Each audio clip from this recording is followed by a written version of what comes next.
देख रही होती है, तभी उसकी सास वहां आती है।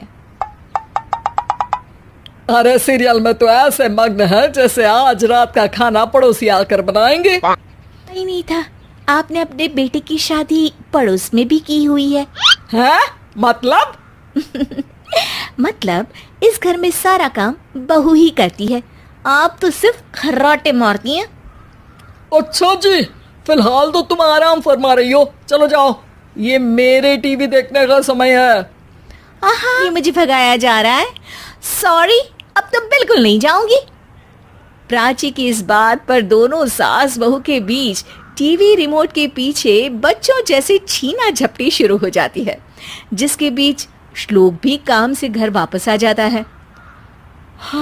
आज मेरी चूहे बिल्ली की जोड़ी किस बात पर झगड़ रही है? अरे तेरे बीवी मुझे टीवी ही नहीं देखने दे रही। अरे तुम्हारी मम्मी मुझे खाना बनाने के लिए फोर्स कर रही है। वाह, ऐसे बेतुके रीजन पर तो बच्चे भी झगड़ा नहीं करते।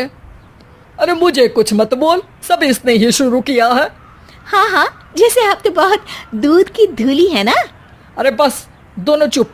प्राची जाओ, खाने की तैयारी करो। और माँ तुम छोड़ो, तुम्हें क्या बोलूं, शांति से अपना सीरियल देखो, मुझे दोबारा लड़ने की आवाज सुनाई नहीं देनी चाहिए।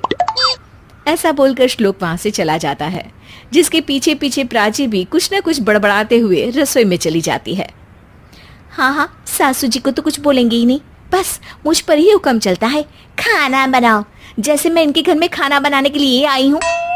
इसी तरह शाम बीतती है और रात को श्लोक और प्राची की सास खाना खाकर सोने चले जाते हैं, लेकिन प्राची गुस्से में कुछ खाए बिना काम में ही लगी रहती है। इस घर में किसी को घंटा फिक्र नहीं पड़ता, मैं खाऊं या भूखी रहूं। प्राची कुछ देर के लिए रसोई से बाहर जाती है और जैसे ही वापस आती है तो वहां दूध का भरा ग्लास देखकर हैरान रह जाती है। फिक्र पूरी है, बस दिखाना नहीं है। प्राची दूध पीकर सोने चली जाती है और अगली सुबह एक बार फिर सास बहू का कार्टून नेटवर्क स्टार्ट हो जाता है। ये तुमने ही किया है। अरे अजीब जबरदस्ती है, मैं बोल रही हूँ मैंने कुछ नहीं किया। दोनों ने मिलकर पूरे घर को पागल खाना बनाया हुआ है। यहाँ कोई नॉर्मल इंसान तो रह ही नहीं सकता, इसीलिए अब पड़ोसी क्या रिश्तेदार भी घर आने से कतराते हैं। और सुन बेटे, तू भी चंगा, तेरी माँ भी चंगी, तेरी बीवी भी चंगी, रिश्तेदार। हाँ जी, आपको नहीं पता क्या, गंगाधर ही शक्तिमान है, रिश्तेदार ही। हाँ हाँ, बस समझ गया। कभी जानवरों जैसे लड़ेंगी तो कभी जुगलबंदी करेंगी।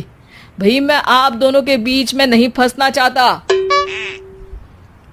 सास बहू की इस मन मौजी जोड़ी से परेशान होकर श्लोक अपना सिर खुजलाता वहां से चला जाता है।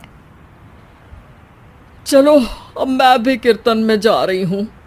इस पर जैसे ही सास कमरे में अपना पर्स लेने जाती है तो वहां नाश्ते की प्लेट रखी देख मुस्कुराने लगती है और नाश्ता करके घर से बाहर निकलते हुए कुछ पैसे टेबल पर रख जाती है, जिसके कुछ देर बाद सिलेंडर वाला घर आता है। ओ मुरी मैया, मैं सिलेंडर के बारे में तो भी मम्मी के पास है और श्लोक से बोला तो उल्टा 4 बात सुनाएंगे। प्राची ये सोच ही रही होती है कि अचानक उसका चेहरा चमक उठता है और वो घर में आकर इधर उधर देखने लगती है। तभी उसकी नजर टेबल पर रखे पैसों पर पड़ती है, जिन्हें वो सिलेंडर वाले को दे देती है। ये सब श्लोक देख लेता है। अच्छा बेटे, इतना बड़ा घोटाला, सबके सामने मैं तेरी दुश्मन और पीठ पीछे तेरी मेरी यारी। इस पर श्लोक एक प्लान बनाता है और शाम को सब एक साथ बैठे होने पर बोलने लगता है। माँ, तुम दोनों की बहुत लड़ाई होती है, इसलिए मैं सोच रहा हूँ कि प्राची को उसके घर छोड़ाऊं, इससे वो भी खुश रहेगी और तुम भी। अचानक श्लोक की ये बात सुनकर सास बहू शौक से उसकी तरफ देखती हैं। अरे ऐसे कैसे घर छोड़ाओगे, मुझे कहीं नहीं जाना। अरे तुमने बोला नहीं पर मैंने सुन लिया, तुम्हें मम्मी के साथ रहना अच्छा नहीं लगता, मुझे पता है। अरे वाह, अरे जब बहू खुद कुछ काम बोले तो वो तुझे सुनता नहीं, और अब जो इसने बोला ही नहीं वो तू समझ गया। जब उसे नहीं जाना तो फिर जबरदस्ती क्यों कर रहा है? अच्छा, फिर आपको मौसी के घर छोड़ाता हूँ। बस अब आप दोनों एक घर में एक छत के नीचे नहीं रह सकती। मैं इस टॉम एंड जेरी की जोड़ी को और नहीं झेल सकता। है? ऐसे कैसे नहीं रह सकते? इतनी दिक्कत है तो तुम्हारा बोरिया बिस्तर पैक कर देती हूँ, लेकिन मम्मी जी कहीं नहीं जाएंगी। बिल्कुल यही सुन, अगर दोनों में इतना ही प्यार है फिर हर वक्त ये लड़ाई का नाटक क्यों करती हो?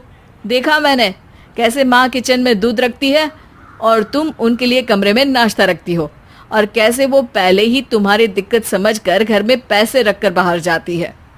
अरे भाई, इतना ड्रामा तो डेली सोप में भी नहीं होता जितना तुम दोनों ने इस घर में फैलाया हुआ है। तू हमें टॉम एंड जेरी बोलता है। वो दोनों भी एक दूसरे को बाहर वालों की बुरी नजर से बचाने के लिए हमेशा सबके सामने लड़ते थे, लेकिन अकेले में दिक्कत के समय मदद भी तो करते थे। बस हमारा रिश्ता भी कुछ ऐसा ही है। और वैसे भी अगर सास बहू में तू मैं नहीं होती तो दुनिया वालों को कहानियां कैसे मिलेंगी?